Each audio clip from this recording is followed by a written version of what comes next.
Hello, everyone, and welcome to This Is Hers, the space where women share their real stories behind becoming themselves, finding their voice, taking risks, and building their lives on their own terms.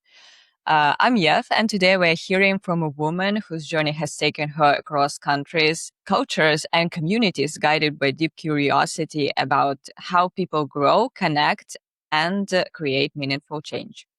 My guest today is Nicole Bogott, a founder of Philia and the Philia Association, an organization dedicated to helping people intentionally shape their lives through reflection, accountability, and community. Hi, Nicole. Hi, nice to be here. Nice to see you here. So for those meeting you for the first time, how would you introduce yourself? Yeah, I would say that hello, I'm Nicole.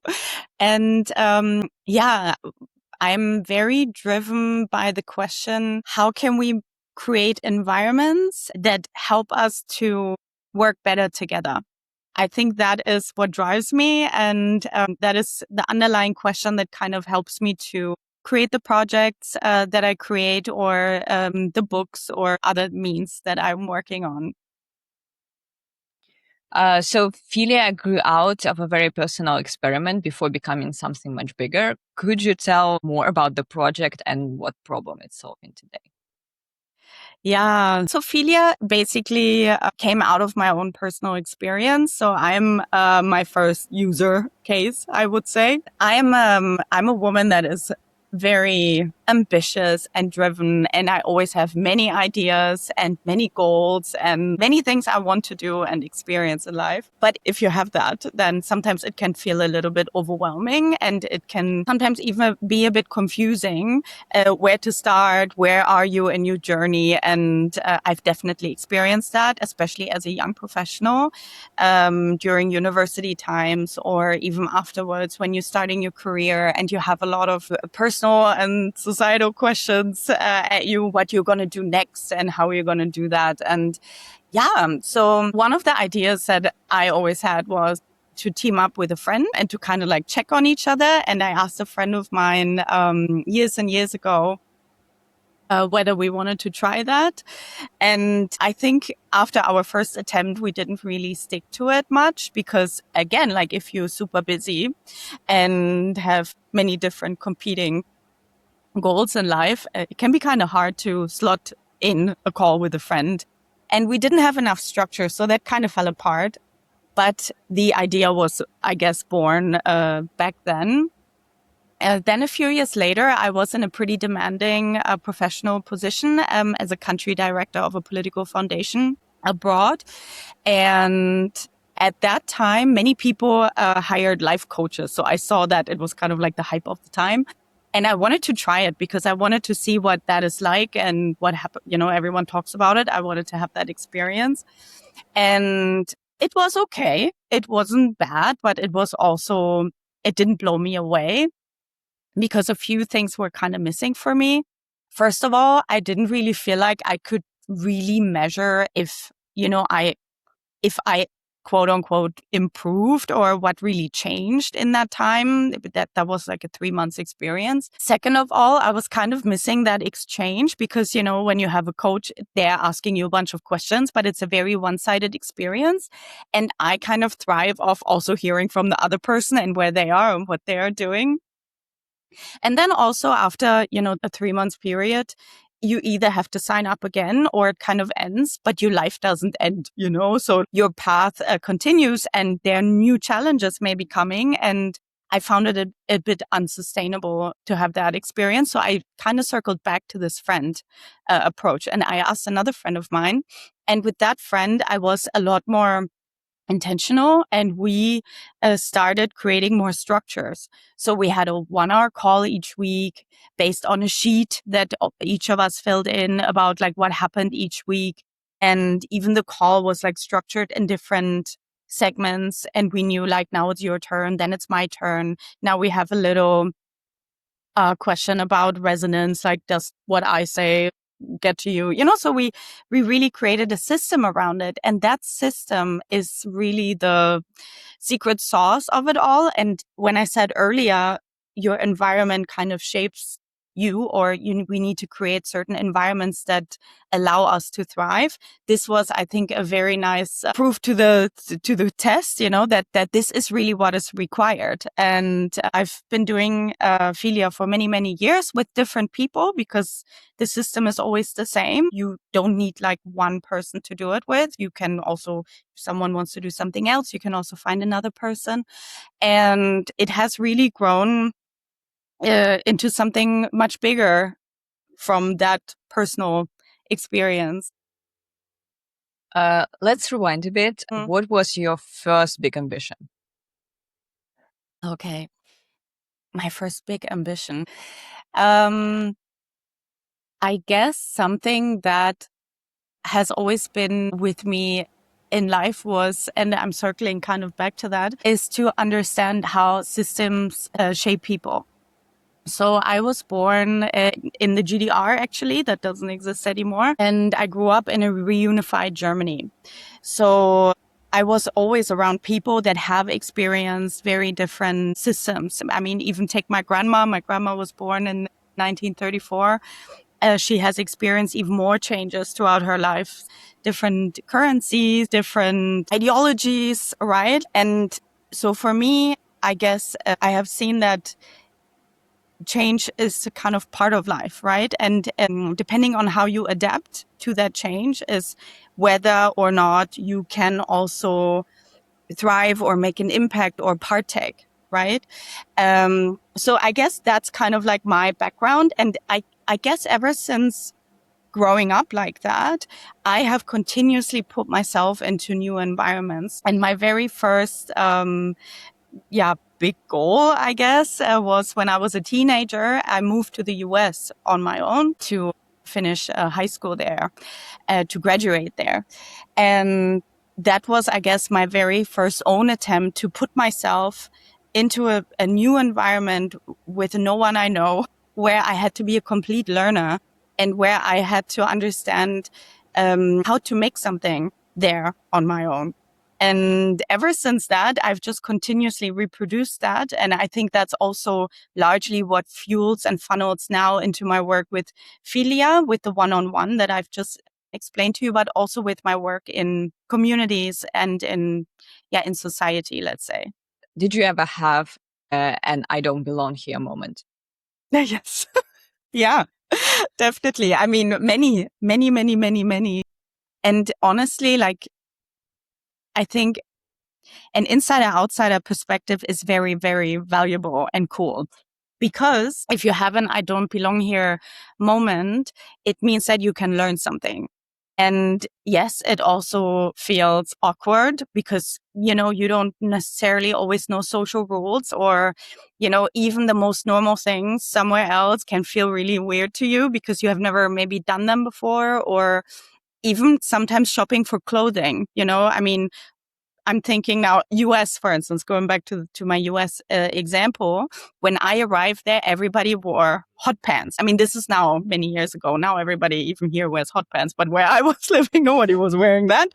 So for me to wear that in public felt really strange at the time as my teenage self. But there, everybody wore it and it didn't mean anything. Then equally, when I first went to the Middle East and, in certain countries, you have to wear a headscarf. For instance, I traveled to Iran.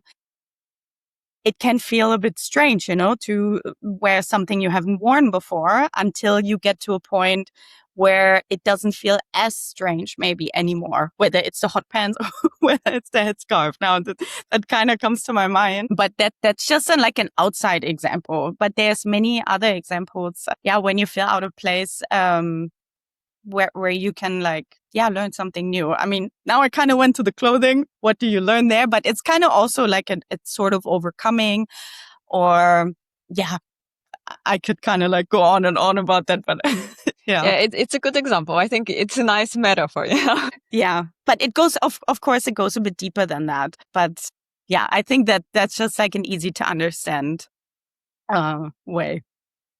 You spent a year in the United States as a high school exchange student. Looking back, how did that experience shape the person you became? Oh, it changed a lot. Sometimes it is nice to go back to the origin story and kind of see what happened there that kind of then spiraled onwards. But so first of all, I think that was the first time that I understood that I was German. Not necessarily East German that much, but that I was German. And because, when you're at home the whole time, like you're just like a fish in the water, like nothing is different. But when you go abroad, you realize, okay, you look at your own country from somewhere else and you're realizing, okay, that's also how people see you. And you're a little bit of a representative for that country for other people, or maybe even a little ambassador in some way, because people associate that country with you because they know you. And I was aware of that very early on, that I could set some sort of precedent even for where I'm from by the way how I behave or who I am, because that's kind of how people oftentimes operate, right? And we operate in stereotypes in some way. And another big thing, I mean, there were many big things, but another big thing was, for instance, to ask questions. So when I was in the US back as my teenage self, I had a math class with Mr. W. Mr. Wermerskirchen, which is a German name, but for Americans, Mr. W. And he did something that was also for my teenage self, very new for me. And he probably in every class, he was like, you need to ask questions. If you don't understand something, you ask. And he was so welcoming and relaxed about people asking questions in a way that I didn't really experience that much in my high school life in Germany. And in my experience, having knowledge was always, and I think to a certain extent in society still, is kind of like a way to prove yourself, right? Like, you know something, you have knowledge, you have certificates and so on and so forth. And thereby people trust you. And yes, that is true. But to acquire knowledge, you need to also ask some questions, right? And that was something very, profound for me to ask questions. And even until now, if I have to navigate new systems, I start by asking questions, well aware that sometimes people think that you're kind of challenging authority when you're asking questions. It really depends on the context and how you do it. But it is a way of navigating and understanding and staying curious. So Was there someone who modeled courage or soul definition for you, or someone who didn't and it still shaped you? So when I lived in Afghanistan, I was in touch with many women, and a lot of them leaders in their own right. So some of them students, maybe at the time, some of them artists, some of them wanted to start a business. So women really from different fields of life. And I have to say that if you live in an environment that's so hostile in many ways, but you still keep showing up and you still keep trying to make your dreams come true in whatever way, shape, or form, I think that really impressed me, because I think for me, what basically courage means is that you are in a situation that you may not have that much control over, and you still manage a way of navigating in whatever way or shape you can find in that moment. I think for me, it's one thing, for instance, for me to decide I want to go to live in Kabul for a year or whatever. That for me, to be honest, is not that courageous, because it is a choice that I make. And every day I could decide to get on a plane and fly somewhere else, right? But if you are living in a certain environment and you do not really have much choice, I think that is a different type of bravery for me. And, I often always had to think back also of, people that are drafted into war, for instance. That person for me has a very limited scope in a way. So if they then have to overcome something that they don't necessarily choose, for me, there you have to kind of come up with some bravery. Whereas if, you on your own choose something, that's also good and great, but I kind of compare the level of freedom that you have in the first place. So when I met many of these women speaking out despite all the threats, or trying to meet despite not being able to, or not being allowed to in certain ways, that for me is courage, and that for me is admirable. And yeah, so I guess that's how I would answer that question. Yeah, I get what you mean. In the situation that is in general unsafe and people are showing agency where agency is forbidden, that's a rebellion and it takes courage. Exactly. What's a decision you made that changed the trajectory of your life?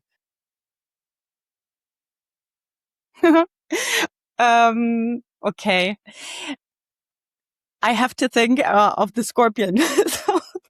So I was stung by a scorpion Oh, in the desert of Namibia by a parabuda, which is like the most poisonous scorpion in southern Africa. And I've never been stung by a scorpion in my life before that. Of course, like many people haven't.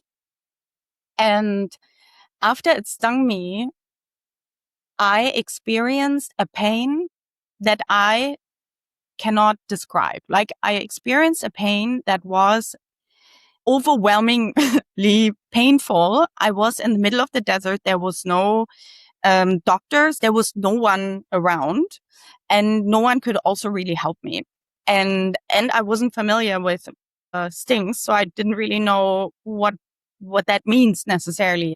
Can that be fatal or not? Or I didn't really know, but I was in excruciating pain for hours and hours and hours, and it wouldn't stop. And as I was laying there in pain, I was I was thinking, this was around New Year's actually. I was thinking, okay, if I die here, okay, now we're kind of going there. I was thinking, okay, if I die here in the desert of Namibia, some people may be asking my parents, so what did Nicole do before she, what happened?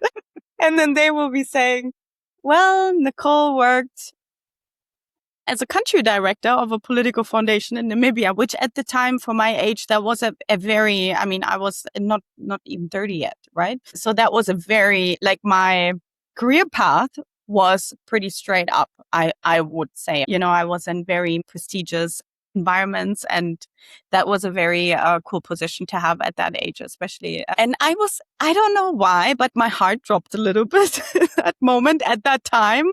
And I was thinking, but I haven't even tried like all the things I wanted to do. I don't know why, but that kind of came to me, and that sort of set something free in me, like a sort of, I want to say like kind of like a fuck it attitude, for the lack of a better word, where I thought, okay, I'm just going to need to freestyle a little bit and like really try to achieve my crazy dreams also, like, yes, it's good to be on this career path, and I am proud of myself. And, I do think that being in institutions and working in institutions is important. And I do work also with institutions now. But at that time in my life, I thought, okay, it will make sense for me to to take a leap, like to really try something new.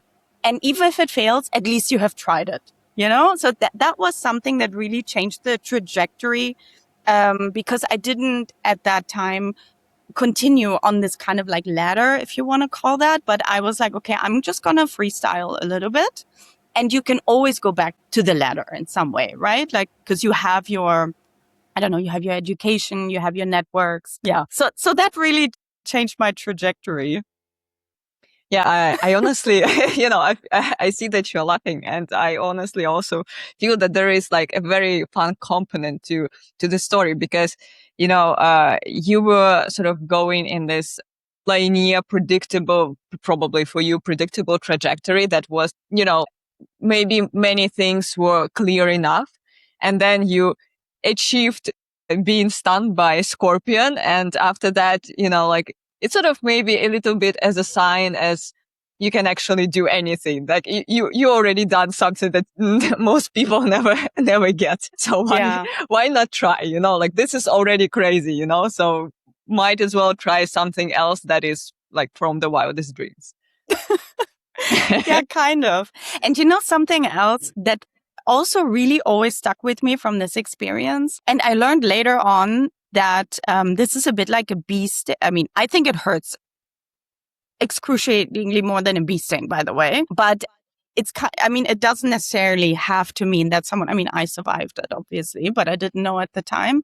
But something that always bothered me, because you asked me earlier if I felt like I don't belong or something. And that experience is one of the few experiences that I cannot share with anybody. Like, I have met some people that were stung by like white little scorpions, and they were like, oh yeah, tickled a little bit, but not by that scorpion that stung me. And I'm yet to find someone, and it sounds a bit crazy when I say that, but that knows what that is, like I can describe it in some way, but no one really has experienced that or anything close or can imagine that. And that is a bit of a lonely experience. And that is something that I realized also afterwards. I cannot really share that with anyone. So that also, yeah, it's a bit strange, actually. It's not very relatable, I assume. Yeah. No.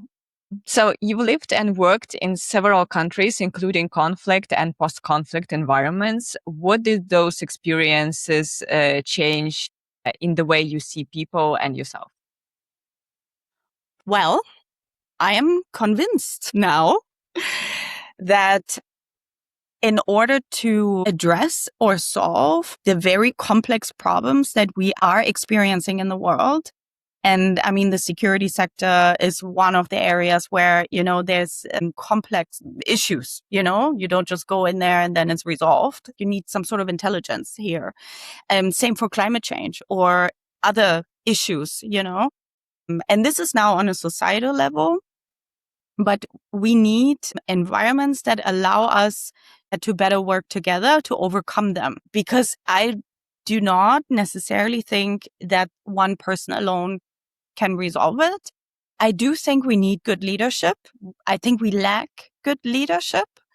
And I think people want good leadership. I do really believe that people want to follow, not blindly, but I think if we would have people that are charismatic and that can evoke something in us that make us want to follow, we would. But yeah, we need to create environments that allow for people to not to overcome disagreements, because I think disagreements are inherent in diverse societies, but to stay with uncertainty and disagreement long enough to learn something in order to arrive somewhere else. And I don't think we're doing this enough. This is now the societal level. But even if you break it down on the personal level, now coming back to my one-on-one Philia experience, like, life is complex. My life is complex and your life is complex and everyone's life is complex, especially for women, for men as well. But like, there's a lot of push and pull, like everyone's kind of pulling at you. And if you just alone in this, I think it's very difficult. But if you just have even one person with you or two people together, what I said earlier, it does unlock something in you wouldn't have on your own. And the same goes for, if you look at exponential bigger issues, it goes the same. We need to find better ways to create these like group environments. And I think right now what we see a lot is impulsivity, people acting on impulse and, not really staying in this observant state where you have to be in a way even passive to observe what's going on around you in order to have a sort of adaptation moment in which you need to change a little bit, or maybe the other people as well, so that you arrive in a state where you can collectively come up with something better. And I'm missing that. I do create that in some way in my work, but I think we need it a lot more everywhere with everyone involved. So, yes. Your work brought you close to questions of democracy, politics, and power. Was there a moment when your understanding of leadership, and influence fundamentally changed? So I've started or co-initiated a local initiative in my hometown in East Germany recently this year. And we had an event and we invited people from city administration, civil society, local politicians, and everyone who wanted to come to talk about ideas that we wanted to implement in that town. And something that I found fascinating is that, so we had like a little panel and we described like what we wanted to do. And then we gave the floor for questions. And, usually when you do that, people also give their like some sort of statements. And what I found super interesting is two things, I guess. One, I saw again how much we work in silos, each of these groups oftentimes work on very similar, maybe sometimes even the same issues, let's say ecological questions that they are all concerned about and trying to resolve, but they're doing it in their silos and they're kind of wondering why the others don't come when they present their work. And this kind of came out. They're like, yeah, but we presented it and no one was there. And then the other person said, but when we have our gathering, the people don't come. So that was one interesting thing, how there are these overlapping topics, even though we don't really realize it a lot of times. And then what I also find very interesting is that what I said earlier, disagreement isn't a bad thing. Disconnection is a bad thing, but disagreement can actually be super fruitful. So when they then started talking from their different perspective about, like, it was about ecological topics, they had some disagreements, but since they were talking about the same thing, I found that really enriching because you could see different angles from the same issue or different fears. And then that person had an answer. So I guess these are the two things that we need to really be able to engage with disagreement much better while staying in connection. And I think good leadership can facilitate that and should facilitate that a lot more. That's something that I've really been involved in on the local level. How can we create environments where these different silos come together and be in contact with each other? Yeah. So, what began as an accountability experiment with a friend eventually became Philia. At what point did you realize that this wasn't just helping you, it could help other people too? Hmm. Well, I guess sometimes when you find something cool, you want to share it and you want to tell everyone about it. So something that we started doing is to have to run pilot groups with the same structure. And we did that many times actually, right? Like to also improve the program. We got really good feedback from, we're mainly focusing here on women and they were all from different backgrounds. And the same goes also for the big community that we've built. I mean, I recently looked at the numbers because with the association, we had our annual meeting. And when I looked at all of the different numbers, like people from all of the different platforms that we're on, we actually have close to 25,000 people in our, let's say, orbit. And that was really interesting for me as well, how, sometimes you just continue doing what you're doing and, people come and people stay. Like something that is very popular. I'm actually having an event tomorrow here in Istanbul, our women empowerment events. So these are gatherings by and for women with our nonprofit association.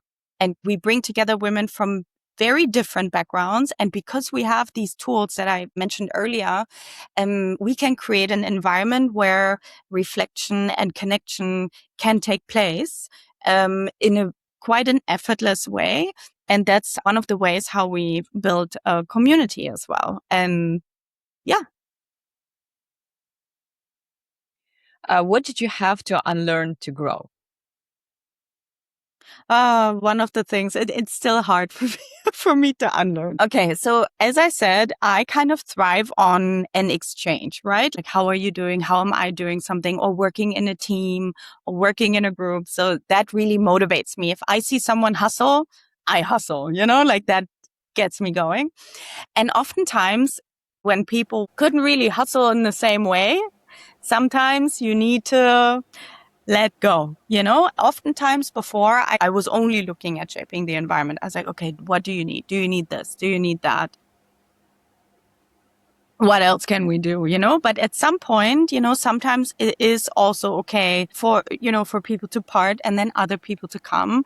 And this is really something that it's a balance between like, how much do you shape the environment for it to work for person X? And at what point, can you also say, okay, we're here. This is how we do things. You can stay. You can, yeah. So I guess that is something that I'm also still unlearning, to keep that balance between, keeping the integrity of the institution and of the organization while, allowing also to work with everyone. So that is something definitely. You've lived in many different places and cultures. Has your sense of identity stayed consistent or has it evolved along the way? Yes, it evolved. Definitely evolved.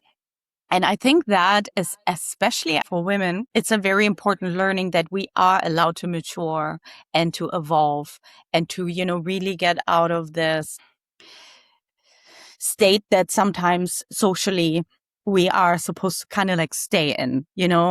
I think there are certain tropes, especially for women, to like really stay naive and young and this girl or whatever.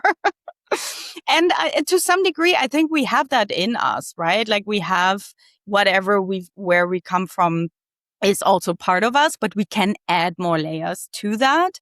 And I think that is really freeing for us, that we can live in a day and age where we are allowed to mature and where we are allowed to, yeah, to add on to our past identities. I don't think we need to always stay where we were in our teens or 20s. Yeah, definitely. Have there been moments when you felt pressure to be smaller, quieter, or Mm. more convenient? Yes. Of course, I have experienced that.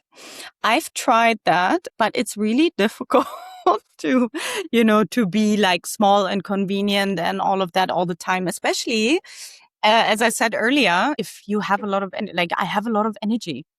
I have a lot of dreams. I have ideas. There are many things I want to experience and do and try. And, that is really goes against that big energy, really goes against the small package. And yeah, I've tried it. I think, many women have been at a time when they've tried that. And maybe for some people it also works. I don't know. But for me, yeah, that didn't really work out. Did you do something specific to navigate this environment situations, maybe some decisions that you made along the way, or you just sort of changed the environment and, moved along? Well, I think that can be really difficult. And kind of going again to this, what I had to unlearn, I always want to take everyone with me. And sometimes, it doesn't work out. If, someone is saying, okay, you need to blend in just for the sake of blending in, conform and do everything everyone else does. That is a type of adaptation, because we talk about adaptation as well. That can be a bit unhealthy, I think, because you're really denying a lot of aspects of yourself. There again, we're talking about, does it come from you or from me, or is it someone else telling me? Like, I remember, for instance, a former boyfriend. I remember we were at an event. This is just one example of this. And I didn't want to, like, they asked if I wanted to drink something. And I said, yes, an orange juice. And then he said, Nicole, just get a drink and just hold it. Just hold it to fit in, so that. And I did that. I then got a drink and I held it, even though I didn't really want to drink. And I didn't, because it was early, it was early in the night.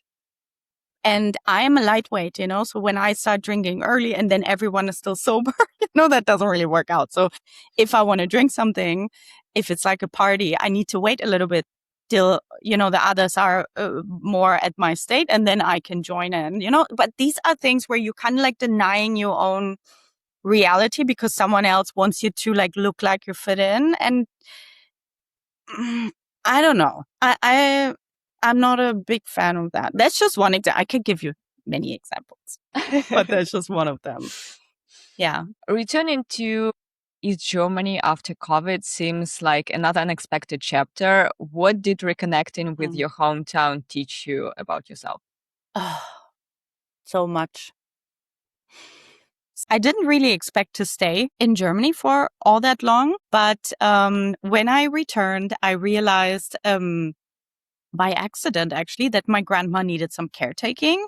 And since I have been abroad for many, many years, I thought, now I have time, now I can do that. I'm going to dedicate a year for Project Grandma. I called it Project Grandma because, I've never done anything like this before. And I know project management. So I thought, okay, I'm going to create my environment in a way that I can do that and I can resonate with it. And as I was there, I knew that it was going to take a long time because she had a lot of things. Like she was a whole construction zone from top to bottom, so there were many things and I knew it would take a long time. So as I was there, I was thinking, okay, I have all this skill set from my international development and international relations background. And why not, get more active locally on the ground where I'm actually from? And it coincided with the fact, basically, that there were many elections at that time. So there were the communal, European, federal, and state elections, all like back to back. And I actually started running for election because I thought, I guess now with all of this polarization and people being really unhappy with how things are going, maybe it needs more people to actually get in there and not just complain and like go out there and get involved.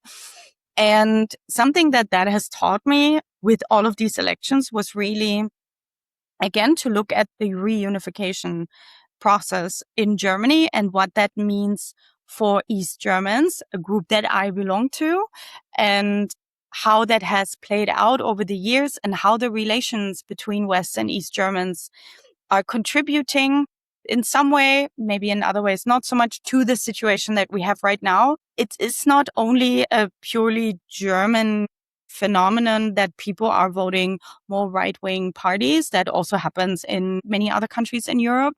But there is something specific to learn about the German reunification process and what that means for generations like mine that are born into this change, but, are socialized still in like kind of this East German way, but have also experienced this new system very much. And, so it brought up a lot of identity questions and made me learn a lot more about where I'm actually coming from and why I went that path, because I found out that actually a lot of East Germans, especially many women, left, so what I've done actually in my area is very common, so yeah, I guess going back to the roots really has made me understand myself and my environment in a new way. So, how do you define success now versus when you started? Whew. um, okay, that's a bit plain maybe to say, but when I started, I really, really wanted people to understand what I was doing. Like, and oftentimes people didn't really understand what I was doing. I really wanted like my family and everyone in my environment to understand, what I do and why and so on. And I guess I really ventured out there, and I guess certain things maybe will never be fully understood. Like the sting of the scorpion that I mentioned, maybe I will never meet a person in my life that has had that experience or that can really relate to that. So I think I kind of moved away from that to some degree to, I think first and foremost, I kind of need to understand myself what I'm doing. I think that is very important because as long as I know like that I'm on my path and that this feels right to me and it resonates with where I want to go, that is kind of number one. And then to build a kind of like a team around it of certain people, maybe that person understands more that side of the thing. And then that person may not understand that side, but they understand something else, So to give you more practical examples, like this East German experience, for instance, like being in East German and what that means. Like some people will not really understand that. Or, living abroad, some people will never be able to relate to it. And I think I got to a point where I'm also, it's fine, it's okay. Like we all have different experiences.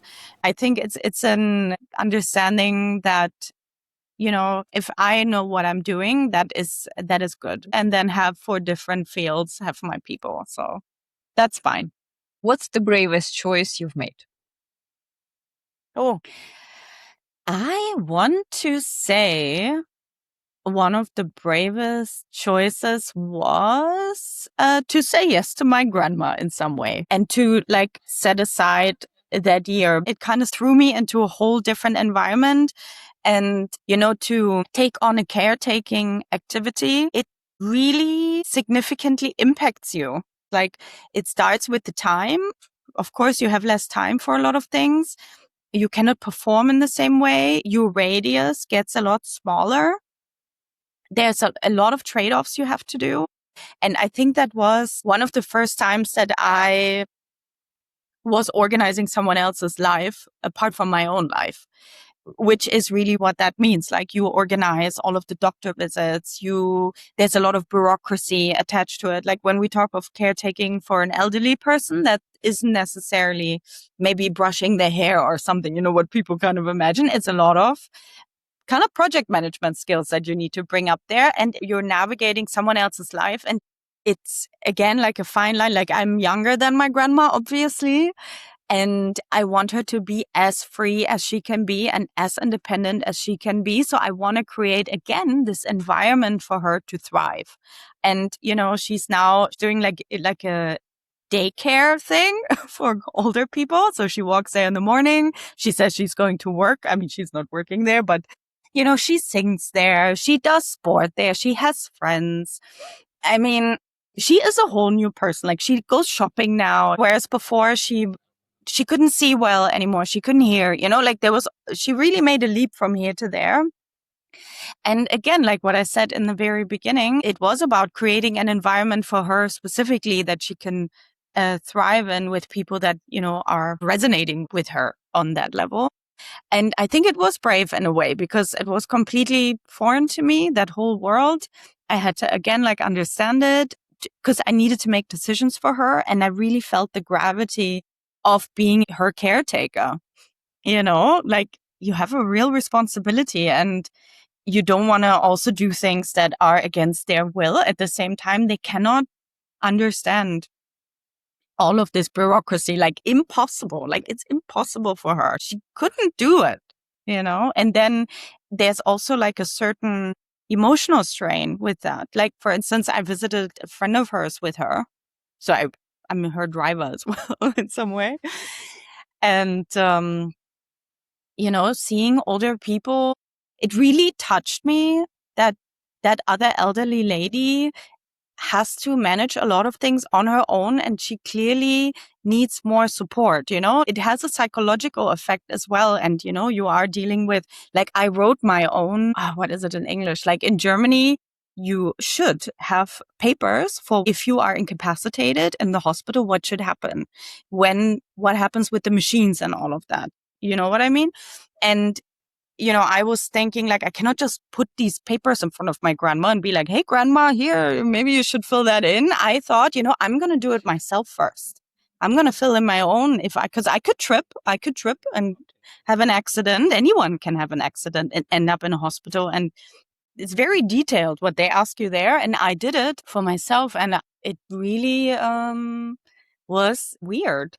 And I think sometimes we think, oh yeah, you should fill this in, grandma or grandpa, but you do it yourself first, and then you see, like, when you're confronted with these kind of decisions, yes, you can change them. I can change my paper, but it is strange to think about the end and to think about, not being able to be everywhere and do everything yourself. Like, how do you want to live then?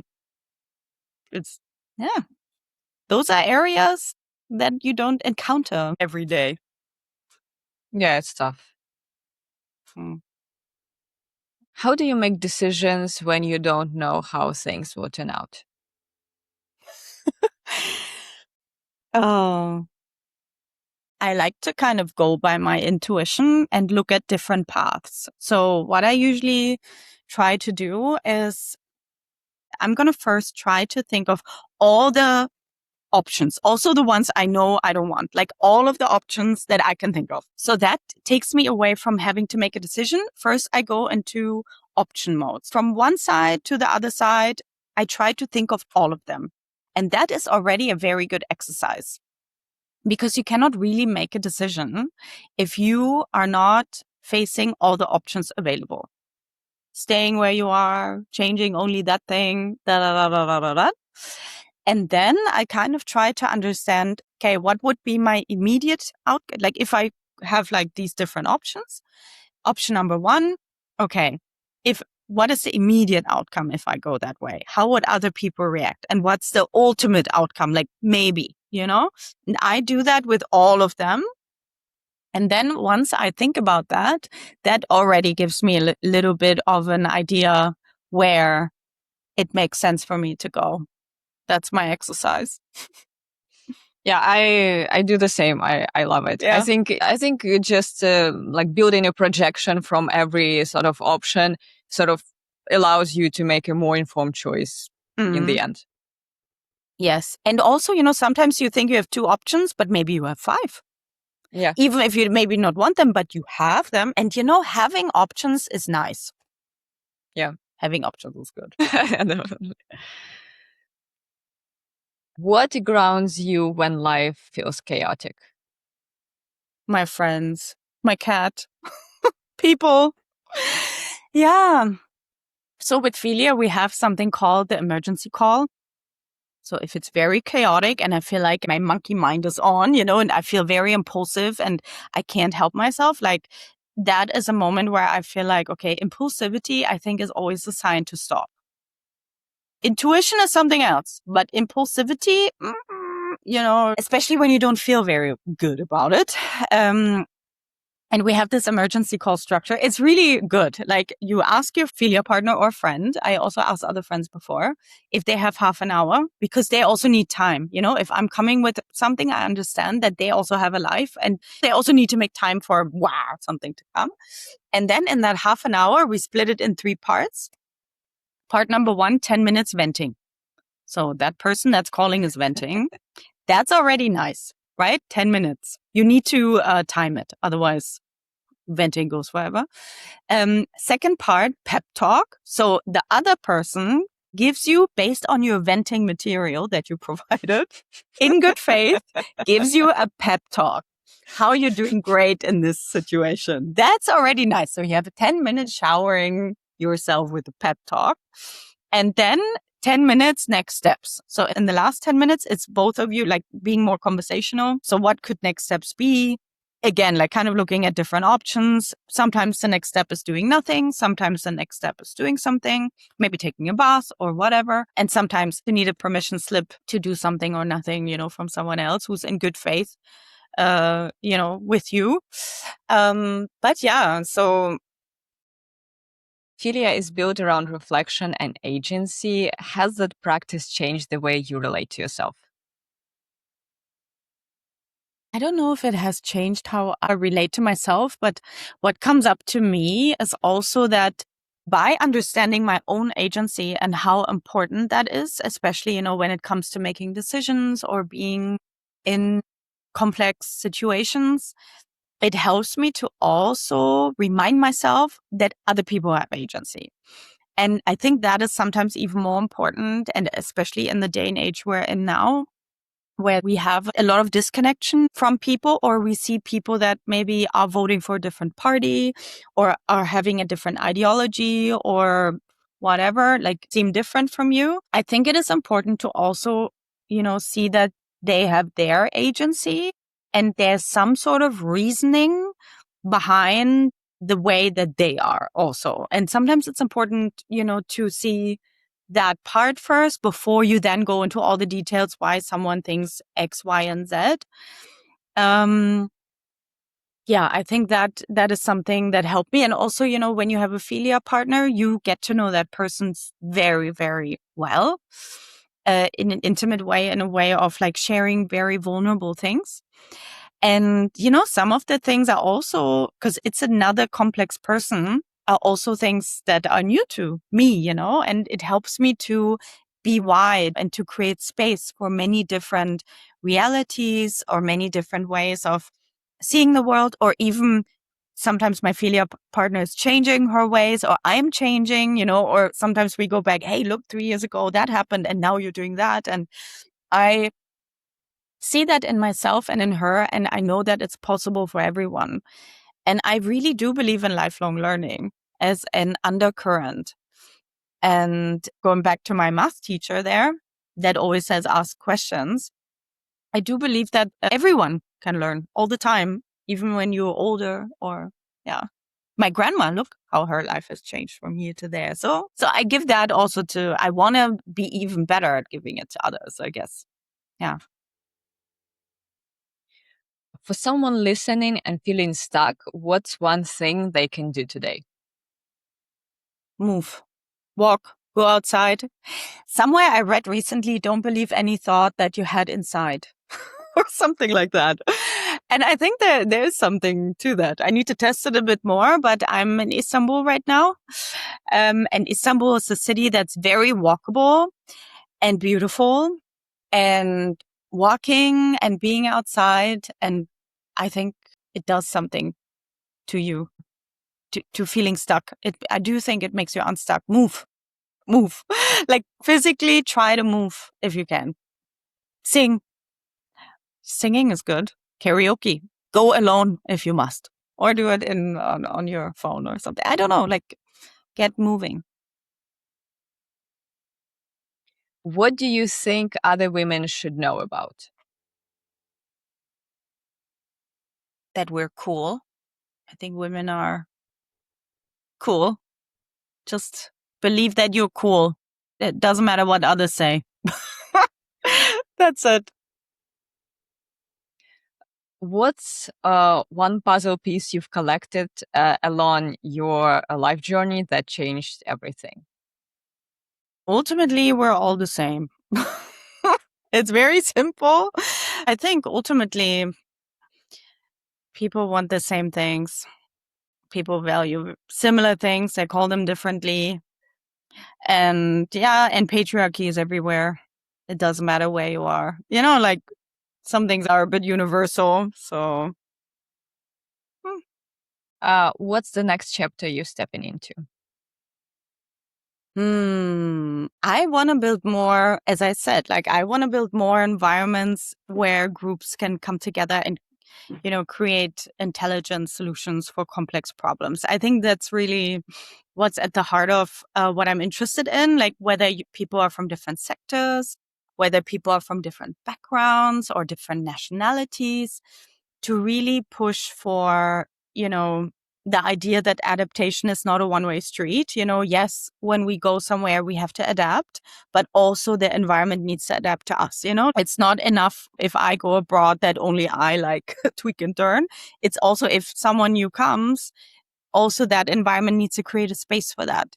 And I think that is what's interesting to me, like this mutual adaptation process between people so that we can connect better, so that we can create better solutions as groups and work on things long term and overcome these, let's say, disagreements by staying curious. That is really something that drives me. And I think it's totally possible.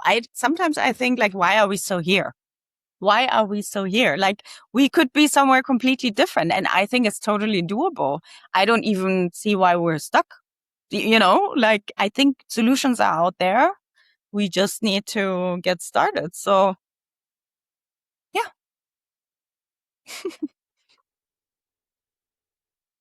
Where can people connect with you or your work? Mm. People can read my books if they speak German. People can reach out to me if they want. They can reach out to me on social media, on LinkedIn, for instance. They can also check our websites. They can come to a Philia meetup in their city if they want. They can start Philia meetups so that they can create the environments to bring women. In that case, like we're mainly focusing on women in the meetups together. If you're a guy, you want to bring men together, we can talk.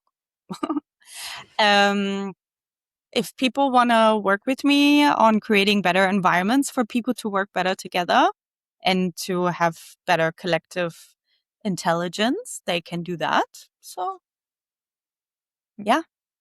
I will share all the links Nicole provided to the episode description so everyone can click and see. Mhm. Who would be the woman you'd love to hear on This Is Hers and why? I know many amazing women. So I can give you a list of people. I can give you a list of women that have already done amazing things and ran amazing campaigns, changed laws and whatever. But since you're asking me right now in this moment, I'm actually right now staying in an apartment of my friend in Istanbul, and she is an expert on Sufism in Afghanistan, Annika Schmedding. And I think you should talk with her. She's amazing. She's super intelligent. She's super empathic. And she's also one that is in between worlds and very much has this insider-outsider perspective. Someone else I find very interesting that I've been following recently also is Katja Hoyer. So she also has an insider-outsider perspective on the East German cause, but she lives in the UK. And she writes from there, which is really interesting because when I left the UK, because I used to live in the UK, she came. So, and yeah, I find people interesting, I guess, that have this insider-outsider perspective, that have had some sort of exposure. Doesn't need to be always to live abroad. It can be also in certain fields, coming from one professional field and going to another, or it can be any one of those. Thank you. Thank you so much for sharing your story. It will definitely resonate with anyone who wants to build a life with more intention, deepen their relationships, and find the courage to create change, maybe for themselves and maybe for other people too.